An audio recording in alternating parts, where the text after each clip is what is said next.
FCI के पास वर्तमान में कुल अनाज का स्टॉक लगभग 58 से 63 मिलियन टन के आसपास है, जिसमें चावल अकेले 30 से 31 मिलियन टन और गेहूं 27 से 28 मिलियन टन है। इतना विशाल स्टॉक रखना बेहद महंगा पड़ता है।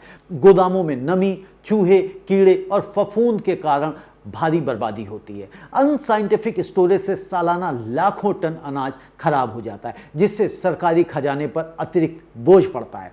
दूसरी समस्या है यहाँ पर घरेलू बाजार में कीमतों पर दबाव। सरप्लस उत्पादन और एफसीआई की भारी खरीद से बाजार में अनाज की अधिकता रहती है, जिससे ओपन मार्केट में कीमतें गिर जाती हैं।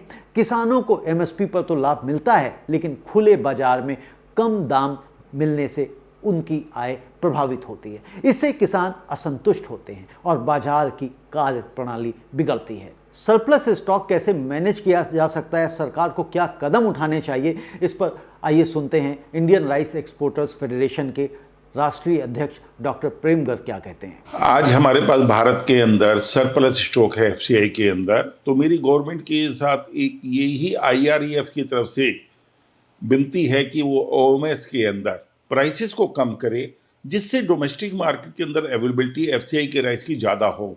जो कंज्यूमर जो रिटेल के अंदर माल खरीदते हैं तो वो एफसीआई के माल को कंज्यूम करें, और मिलर्स के पास ऑटोमेटिकली यदि लोकल मार्केट में डोमेस्टिक प्राइस कम होंगे तो मिलर मजबूरी में उस राइस को एक्सपोर्ट के अंदर बेचेगा। एक्सपोर्ट के अंदर फिर सरप्लस मिलेगा तो हम एक्सपोर्ट ज़्यादा कर पाएंगे, जो कि आज एक्सपोर्ट में डिमांड है चारों तरफ।